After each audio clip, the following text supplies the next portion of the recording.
이번 주 수요일부터 이제 사순절이 시작이 됩니다.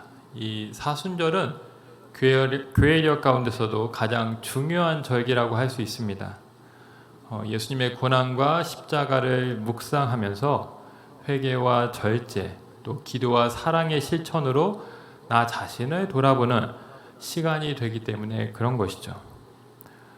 작년에 우리는 예수님과 함께 40일 동행 이런 주제를 가지고 특세를 진행하여서 큰 은혜를 받았습니다.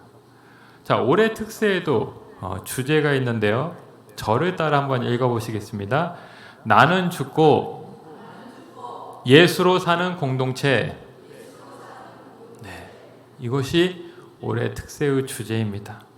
여러분, 예수 동행이 무엇이겠습니까? 그것은 나는 죽고 예수로 사는 삶이라고 할 수 있습니다. 우리가 이것을 기대하면서 이번 40일간 함께 기도하고자 하는 것이죠. 여러분, 이번 사순절을 통하여서 십자가 복음을 깨닫고 정말 내가 죽고 오직 예수로만 사는 그런 귀한 은혜가 있게 되시기를 주님의 이름으로 축원합니다. 자, 오늘 말씀은 바울이 로마 감옥에 갇혀 있을 때 골로새 교인들에게 쓴 옥중 서신입니다. 여러분, 이 골로새 지역은 어디냐면 지금의 튀르키예 남서쪽에 위치한 곳입니다. 지도를 보시면 바울이 이 튀르키예, 이 지금의 터키, 이 골로새 지역을 직접 가지는 않았습니다. 하지만 그의 제자인 에바브라를 통해서 복음이 이 골로새 땅에도 들어가게 되시죠. 자, 바울은 교회가 세워진 것을 듣고 감사합니다만 그 교회 안에 여러 가지 이단적 가르침이 침투하고 있다는 소식을 듣고 염려하여서 그 교회를 바로 세우고자 이 편지를 썼습니다. 특별히 골로새서에서 바울은 그리스도의 탁월성을 소개하면서 우리 성도는 그리스도 한 분이면 충분하다, 이 사실을 강조하고 있습니다. 자, 1절을 보시면 바울은 매우 중요한 선언을 선포하고 있는데요. 이렇게 말합니다. 그러므로 너희가 그리스도와 함께 다시 살리심을 받았으면 위의 것을 찾으라. 거기에는 그리스도께서 하나님 우편에 앉아 계시느니라. 자, 너희가 그리스도와 함께 다시 살리심을 받았다. 자, 이 말에는 한 가지 중요한 전제가 깔려 있습니다. 그것이 무엇일까요? 너희가 죽었다라는 사실이 내포되어 있는 것이죠. 과거에 너희가 죽었는데 이제 그리스도와 함께 다시 살고 있다, 이 말인 것입니다. 여러분, 골로새 교인들의 과거의 모습은 어떠했을까요? 그들은 예수님을 알지 못한 채 어둠 속에서 살아가는 자였습니다. 여러 이방신을 향해 엎드려 절하며 섬기었습니다. 세상의 향락과 쾌락을 쫓아 살았습니다. 헛된 지식과 철학에 사로잡혀 살았죠. 한마디로 소망 없는 인생, 겉은 살았지만 영이 죽은 인생이었습니다. 그런데 바울이 이제 말하고 있습니다. 이제 너희의 그 모든 옛 자아가 다 죽었다. 과거에 그 죄의 종노릇하고 죄에 빠져 허우적대던 너희의 옛사람은 모두 죽었다. 이제 너희는 그리스도와 함께 다시 살리심을 받아서 살아가고 있는 자가 되었다, 이야기하고 있는 것입니다. 여러분, 복음의 정수이자 핵심에 대해서 가르치고 있는 책이 있습니다. 로마서 말씀이죠. 이 로마서 6장을 보면 바울은 세례의 의미를 이렇게 설명합니다. 6장 4절 말씀입니다. 그러므로 우리가 그의 죽으심과 합하여 세례를 받음으로 그와 함께 장사되었나니 이는 아버지의 영광으로 말미암아 그리스도를 죽은 자 가운데서 살리심과 같이 우리로 새 생명 가운데 행하게 하려 하심이라. 자, 6장 4절 말씀 자막을 보여주시면 여기 세례를 받을 때 어떤 일이 일어났다고 말씀하고 있습니까? 그의 죽으심으로 우리도 함께 장사되었다. 예수님이 죽으셨을 때 우리도 함께 장사되었다. 그것을 세례가 우리에게 보여주고 있다는 것이죠. 장사되었다, 과거 완료형을 쓰고 있습니다. 예수님이 죽으시고 우리도 함께 죽었음을 세례가 보여주고 있다는 것이죠. 내 헛된 자아, 죄의 종로를 타며 살았던 그 과거의 모든 것들이 십자가에 못 박히면서 이제 내가 죽고 예수님이 부활하셨듯이 우리도 부활해서 새로운 생명으로 살게 된다라는 것입니다. 여러분, 그리스도인의 변화된 신분을 가장 압축해서 가장 드라마틱하게 핵심적으로 보여주고 있는 구절이 있습니다. 바로 갈라디아서 2장 20절 말씀이죠. 자, 이 말씀도 바울이 갈라디아 교인들에게 쓰고 있는 그 편지에 나오는 말씀인데 우리 같이 한번 읽어보시겠습니다. 내가 그리스도와 함께 십자가에 못 박혔나니 그런즉 이제는 내가 사는 것이 아니요 오직 내 안에 그리스도께서 사시는 것이라. 이제 내가 육체 가운데 사는 것은 나를 사랑하사 나를 위하여 자기 자신을 버리신 하나님의 아들을 믿는 믿음 안에서 사는 것이라. 아멘. 자, 그리스도가 십자가에 못 박힐 때 어떤 일이 일어났다고 말씀합니까? 나도 그리스도와 함께 못 박혔다. 역시나 과거 완료형을 쓰고 있습니다. 우리가 예수님을 믿고 나의 구주로 영접하는 순간 나의 옛 자아가 십자가에 못 박히면서 과거에 나는 죽었다, 죽게 되었다, 이것을 말씀하고 있는 것입니다. 며칠 전에 한 집사님과 식사를 했습니다. 그리고 대화를 나누는데 우리 집사님께서 그 신앙생활에 대한 고충을 이제 털어놓으셨습니다. 이 집사님은 모태신앙으로 자라나셨습니다. 어릴 적부터 그 부모님에 의해서 교회를 다니기는 했지만 믿음이 없었기 때문에 신앙생활이 참 힘드셨다라는 말씀을 하셨습니다. 지금도 교회를 다니고는 있지만 나에게는 여전히 믿음이 없는 것 같습니다. 과거나 지금이나 변한 게 없는 것 같다. 이런 말씀을 하셨습니다. 여러분, 우리가 교회를 다녀도 우리의 겉모양이나 삶의 모습에 큰 변화가 없는 것처럼 보일 수 있습니다. 그런데 여러분, 성경은 우리가 예수님을 믿는 순간 어떻게 된다고 말씀하고 있습니까? 놀라운 변화에 대해 말씀하고 있습니다. 우리의 옛사람은 죽고 우리는 이제 그리스도와 연합된 삶을 살게 된다. 분명히 말씀하고 있습니다. 아무리 내 안에 겨자씨처럼 작고 보잘것없는 믿음이라 할지라도 그 믿음이 내 안에 들어오는 순간 믿음은 우리 삶을 근본적으로 변화시킨다는 것입니다. 나에게 새로운 신분을 주고 나를 새로운 존재로 거듭나게 하는 것입니다. 그래서 우리가 성도로 살아갈 때 반드시 기억해야 될 것은 무엇이냐면 과거에 나는 이제 죽었다, 이 사실을 믿어야 한다는 것입니다. 예수님의 그 공로로 내가 더 이상 죄에 끌려다니지 않고 이제 죄에 넘어지지 않고 죄로부터 승리하는 존재가 되었다, 새로운 존재가 되었다, 이 사실을 믿어야 하는 것입니다. 한동대 일대 총장을 역임하셨던 그 김영희 총장님이 계시죠. 이분이 한동대를 설립하는 과정에서 참 많은 어려운 일을 겪으셨다고 합니다. 하루는 너무도 모욕적인 일을 겪어서 그 아내 김영희 권사님이 볼 때 저러다 남편이 쓰러지지는 않을까 걱정이 들었다라고 합니다. 그래서 아내는 그 남편을 걱정스러운 눈으로 바라보는데 정작 이 김영희 총장님은 집에 들어와서는 저녁도 잘 먹고 금방 숙면을 취했다라고 합니다. 너무 잘 먹고 또 잘 자니까 감사하긴 하지만 어떻게 저럴 수 있나 싶어서 그 총장님께 물었다라고 합니다. 여보, 어떻게 그런 수치와 그런 힘든 일을 겪어도 그렇게 잘 먹고 잘 잘 수가 있습니까? 마음에 상처가 되지 않아요? 그러자 이 총장님의 대답이 이랬다라고 합니다. 죽었는데 뭐 죽은 사람이 마음에 상처받고 죽은 사람이 화내는 거 봤습니까? 여러분, 무엇입니까? 예수님 안에서 과거에 나는 죽었다라는 고백이죠. 억울한 일에 쉽게 상처받고 분노하는 나의 그 옛 자아가 이제 죽었기 때문에 자신은 그런 일이 있어도 이제 아무렇지 않다라는 것입니다. 그렇습니다.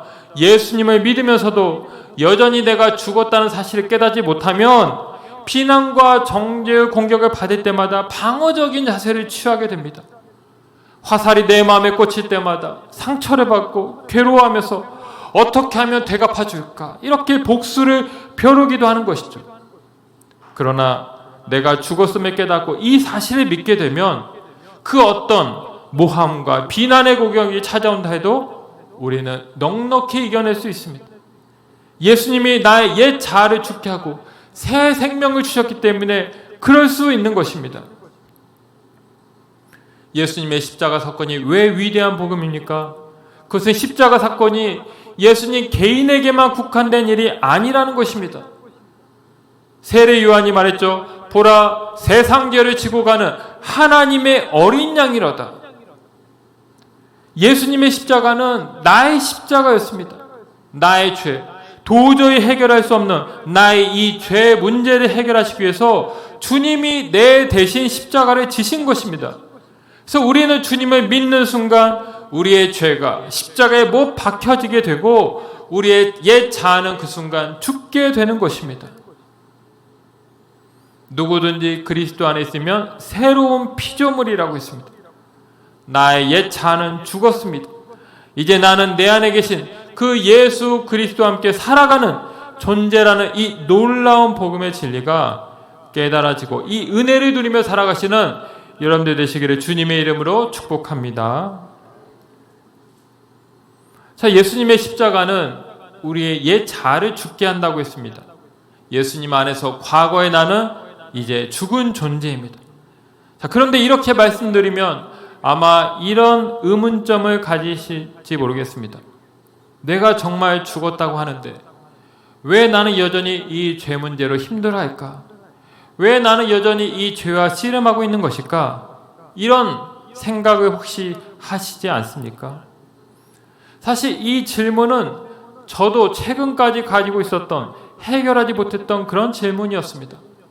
성경은 분명히 내 죄가 십자가에 못 박히고 내가 죽었다고 분명히 말하고 있는데 이 사실이 저 또한 잘 믿어지지 않았습니다. 내 안에 여러 가지 죄가 있었습니다. 탐욕과 탐심과 음란과 거짓과 시기와 질투, 이런 수많은 죄가 여전히 내 안에 있는 것을 내가 보는데 내가 이것을 부인할 수 없는데 내가 죽었다는 사실이 잘 믿어지지 않는 것이었죠. 그래서 주님 내가 죽었습니다 이렇게 기도하기보다는 주여 죽게 해주옵소서, 주님 나를 죽여주옵소서 이렇게 기도하는 경우가 더 많았습니다. 여러분, 왜 우리는 죄에 죽었다고 하면서 여전히 현실 속에서 이렇게 죄와 싸우고 있는 것입니까? 그래서 우리가 두 종류의 죽음이 있다는 사실을 기억해야 됩니다. 첫 번째 죽음은 자아의 죽음입니다. 우리의 영적 존재는 예수님을 믿는 순간 변화가 됩니다. 우리는 더 이상 죄의 종로를 타는 자가 아니라 이제 예수 그리스도의 공로로 성도가 되고 의인이 됩니다. 옛 자아의 죽음, 이것이 십자가의 능력이죠. 자, 두 번째 죽음은 지체의 죽음입니다. 육신적인 죽음이죠. 자, 나의 신분과 존재 자체는 예수 그리스도의 공로로 새로워졌습니다. 하지만 내 육신은 어떻습니까? 여전히 이 땅에 머물러 있습니다. 그리고 이 땅에 있는 동안 죄가 끊임없이 우리를 미혹하고 넘어뜨리려 하죠. 따라서 비록 성도라 할지라도 이 땅에 속한 육신의 지체를 죽이면서 살아야 하는 것입니다. 오늘 말씀 5절 보시면 이렇게 말씀합니다. 그러므로 땅에 있는 지체를 죽이라. 곧 음란과 부정과 사욕과 악한 정욕과 탐심이니 탐심은 우상숭배니라. 죽이라. 너희는 죽었지만 또 죽이라 말씀하고 있죠. 자, 8절과 9절 말씀 보시겠습니다. 이제는 너희가 이 모든 것을 벗어 버리라. 곧 분함과 노여움과 악의와 비방과 너희 입에 부끄러운 말이라. 너희가 서로 거짓말을 하지 말라. 옛 사람과 그 행위를 벗어버리고. 여기 언급된 것들이 다 이 땅에 속한 죄이죠. 우리가 과거에는 이런 것들로부터 빠져 살았고 또 죄의 종로를 하며 살았지만 이제 새로운 피조물이 되었으니 이것들을 과감히 끊어내야 된다. 말하고 있는 것입니다. 특별히 바울은 죽이라는 표현과 함께 벗어버리라라는 말을 2번이나 강조하고 있습니다. 여러분, 거지와 왕자 그 소설 잘 아시죠? 왕자가 거지로 살게 됩니다. 자, 거지는 거지로 살 때 거지 옷을 입는 것이 당연하죠. 거지니까 거지 옷을 입습니다. 이상할 게 없습니다. 오히려 그것이 편한 것이죠. 하지만 이제 왕이 되면 어떻게 해야 됩니까? 그 왕의 신분에 걸맞는 옷을 입어야 됩니다. 왕의 신분에 합당한 옷을 입는 것, 그것이 자연스럽고 그것이 합당하다라는 것이죠. 우리 성도도 마찬가지입니다. 우리는 성도, 거룩한 주님의 자녀입니다. 그래서 이 변화된 신분에 맞게 살아야 됩니다. 이전에 그 죄의 모습들, 죄의 옷들을 다 벗어버리고 새 옷, 거룩한 옷을 입어야 된다는 것이죠. 그래서 우리가 읽지는 않았지만 12절 말씀을 보시면 너희는 이제 긍휼과 자비와 겸손과 온유와 오래 참음을 옷 입으라 이렇게 말하고 있습니다. 새로운 옷, 하나님의 자녀, 하나님의 백성다운 옷을, 거룩한 옷을 입으라 말씀하고 있는 것입니다.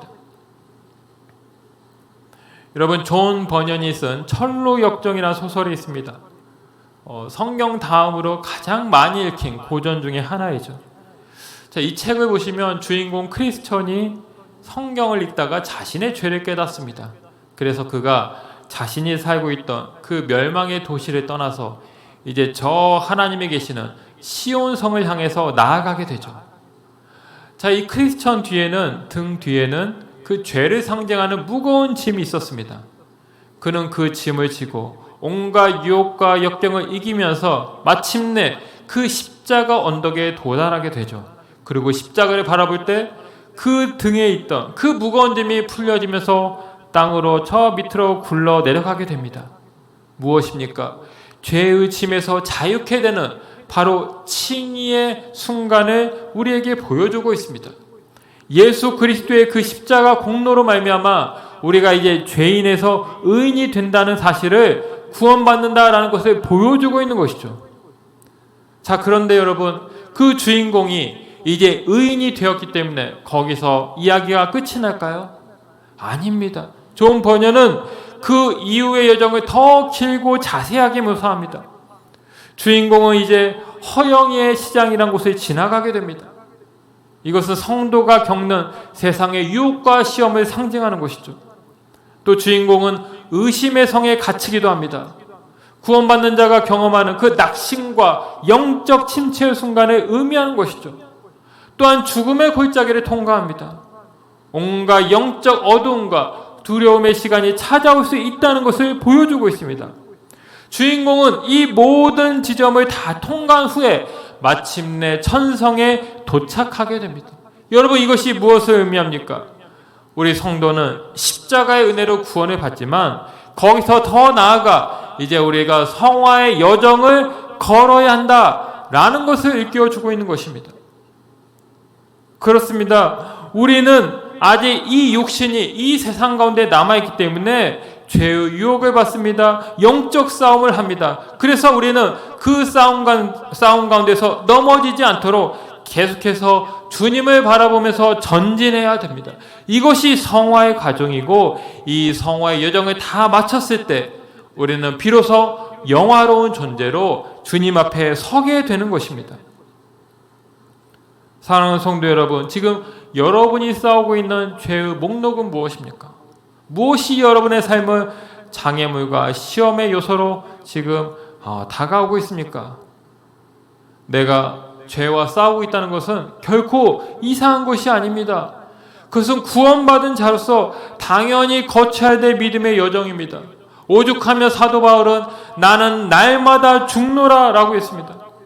바울은 자신이 그리스도와 함께 죽은 것을 확신했고 감사했지만 거기서 더 나아가 날마다 자신에게 찾아오는 그 죄의 유혹을 알았습니다. 시험을 늘 마주했습니다. 그래서 자신의 지체를 죽이면서 주님이 부르시는 그 날까지 신앙의 경주를 이어나간 것입니다. 우리는 죽었지만 또 날마다 죽어야 하는 존재입니다. 죽었지만 또 매일 죽는 것, 이것이 신앙의 신비이고 복음의 비밀입니다. 날마다 죽을 때 또 날마다 살아나는 은혜가 여러분 가운데 함께 하시길 주님의 이름으로 축복합니다. 자, 이 십자가 복음에서 죽음이라는 것은 참 중요합니다. 우리는 죽었고 또 죽어야 된다고 했습니다. 그런데 성경은 이렇게 죽음만을 강조할까요? 아닙니다. 죽음 너머의 세계가 있습니다. 주님께서 죽음을 강조하시는 이유가 있습니다. 그것이 무엇입니까? 이제 우리는 주님 안에서 새로운 생명을 누려야 한다는 것입니다. 복음의 진정한 신비는 무엇이냐? 우리가 예수님과 함께 죽었을 뿐만 아니라 이제 예수와 함께 사는 존재가 되었다라는 것입니다. 여러분, 고린도후서 13장 5절에 보면 이런 말씀이 있습니다. 너희는 믿음 안에 있는가? 너희 자신을 시험하고 너희 자신을 확증하라. 예수 그리스도께서 너희 안에 계신 줄을 너희가 스스로 알지 못하느냐? 그리스도께서 너희 안에 계신 것을 알지 못하느냐? 그리스도가 오늘 우리 안에 내주하시고 있다는 것입니다. 우리는 내 안에 계신 주님과 동행하는 것입니다. 이것은 참으로 놀라운 축복이죠.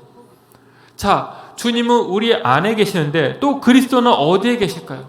오늘 1절 말씀을 다시 보면 이렇게 말씀하고 있습니다. 그러므로 너희가 그리스도와 함께 다시 살리심을 받았으며 위의 것을 찾으라. 거기는 그리스도께서 하나님 우편에 앉아 계시느니라. 위의 것을 찾으라고 말합니다. 여러분, 여기 위는 단순히 물리적인 저 하늘, 스카이를 말하는 것이 아니죠. 하나님이 거하시고 예수 그리스도가 계신 하늘, 헤븐, 천국을 의미합니다. 여러분, 위를 구한다는 말은 무엇일까요? 바로 예수님을 구하라 이 말입니다. 예수님을 바라보라, 예수님을 생각하라는 것이죠. 예수님을 믿는다는 것은 하루 24시간 예수님과 동행하는 삶을 말합니다. 어떻게 하면 예수님을 기쁘시게 할까를 생각하면서 이 땅의 것이 아니라 예수님이 계신 저 위의 것, 하늘의 것을 구하면서 날마다 죄에 대해서는 죽고 예수님과 동행하는 삶, 이것이 진정한 성도의 모습이고 믿음의 모습인 것입니다. 예수 동행 운동을 하고 계신 유기성 목사님이 계십니다. 이 유기성 목사님께서 최근에 진행하고 있는 챌린지가 하나 있습니다. 얘기해. 어떻게 하면 예수님을 기쁘게 하실 수 있을까? 이 말을 줄여서 얘기해 라고 합니다. 이 목사님께서 이 화두를 제시하면서 이제 일상에서 우리가 예수님과 동행하는 삶을 구체적으로 살 수 있도록 도전을 합니다. 그래서 이 운동에 참여한 많은 분들이 실제로 어떻게 구체적으로 또 실천적으로 그 예수님을 기쁘시게 하는 삶을 살았는지를 이제 그 오픈 카톡방에다 이렇게 매일 올리고 있는데 참 그 내용들이 감동적이고 우리에게 도전이 됩니다. 이런 내용입니다. 얘기해 생각하다가 병원 정수기 앞에 떨어진 종이컵들이 보입니다. 물만 마시고 그냥 가려다 다시 돌아가 바닥에 종이컵을 모두 다 주워 휴지통에 버립니다. 또 다른 분은 이렇게 말했습니다. 오늘은 절연하다시피 연락 안 하는 친동생 생일입니다. 축하한다 연락하지 않으려 했습니다. 그냥 연락하고 싶지 않았습니다. 근데 얘기에 생각나서 축하 메시지 보내고 연락을 했습니다. 또 다른 분은 말했습니다. 잠들기 전 얘기에 생각이 나서 아이들 머리에 안수하고 기도해 주었습니다. 예수님 꿈꿔. 또 손이 자꾸만 유튜브로 가려고 합니다. 자꾸 비교하고 마음이 힘들어지려고 합니다. 얘기해 주문처럼 되뇌이고 찬양을 틀어놓습니다. 순간에 생각을 바꿔주시는 하나님 감사합니다. 이런 사연들, 이런 사례들이 쭉 올라오고 있습니다. 여러분 무엇입니까? 어떤 거창하고 큰 일에 대한 나눔이 절대 아닙니다. 일상의 소소하고 평범한 일들이 대부분이죠. 예수님이 원하시는 것이 무엇인가를 구했을 때 이런 일들을 행하게 되었다라고 나누었습니다. 예수님을 바라보고 예수님과 동행할 때 내 일상이 얼마든지 예배가 되고 내 삶에 찬양과 기쁨이 차고 넘쳐난다는 것을 생생하게 증언하고 있는 것입니다. 여러분, 이제 수요일부터 40일간 특세를 진행합니다. 나는 죽고 예수로 사는 공동체, 이 주제의 말씀을 가지고 우리가 함께 말씀을 살펴보고 기도하고자 합니다. 제가 오늘 말씀을 준비하면서 제 마음 가운데 이런 생각이 듭니다. 여러분들께 저도 도전을 드리고 싶습니다. 이 40일 이 특세를 진행하면서 내가 어떻게 죽고 어떻게 살았는지를 여러분들도 한번 기록해 보시면 좋겠습니다. 뭐 대단한 것을 쓰라는 것이 아닙니다. 오늘 하루 어떻게 내가 죽고 또 어떻게 살았는지 그 은혜를 한 줄 또 한 문장으로 적어보는 것입니다. 그렇게 40일 동안 늘 주님을 바라보고 어떻게 하면 주님을 기쁘시게 할까? 어떻게 하면 내가 위의 것을 구할까? 이렇게 생각하며 살아갈 때 40일 이후의 여러분의 모습은 이전과 완전히 달라지게 될 것입니다. 예수님의 임재를 경험하시고 예수님과 동행하고 살아가는 여러분들의 모습을 보시게 될 것입니다. 사랑하는 성도 여러분, 예수님이 죽으실 때 우리의 옛 자 또한 죽었습니다. 이것을 믿어야 됩니다. 우리는 더 이상 죄의 종노릇하는 자가 아니라 아직도 종노릇하는 자가 아니지만 내 육신이 아직 이 땅에 남아있기 때문에 죄의 유혹 가운데 살고 있기 때문에 우리는 또한 날마다 죽어야 합니다. 이제 땅의 것이 아니라 위의 것을 구하십시오. 하늘 보좌 옆에 계신 그리스도, 내 안에 계신 그리스도를 바라보고 날마다 주님과 동행하는 가운데 이 십자가 복음의 놀라운 은혜가 여러분들 삶 가운데 가득하시기를 주님의 이름으로 축원합니다. 기도하겠습니다. 아버지 하나님, 우리를 구원하시고 십자가상에서 우리의 모든 죄를 사하셔서 하나님의 자녀 삼아주신 것 감사를 드립니다. 주님이 죽으셨을 때 나의 모든 죄도 십자가에 못 박히며 죽었음을 고백합니다. 주여, 이제 나는 죽었음을 다시 한번 분명하게 믿고 이제 주님과 더불어 주와 함께 살아가는 부활의 인생, 주님과 동행하는 복된 새 생명의 인생이 되게 하여 주옵소서. 우리가 이 땅에 사는 동안 주여 우리 육신이 이 땅에 머물고 있기에 우리가 또한 날마다 죽어야 함을 깨닫습니다.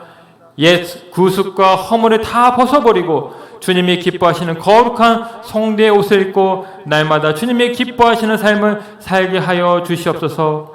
너희는 땅의 것을 구하지 말고 위의 것을 구하라고 말씀하셨사오니 언제나 주님을 바라보고 주님을 구하면서 주님과 동행하는 우리의 삶으로 인도하여 주옵소서. 감사를 드리며 예수님의 이름으로 기도하옵나이다. 아멘.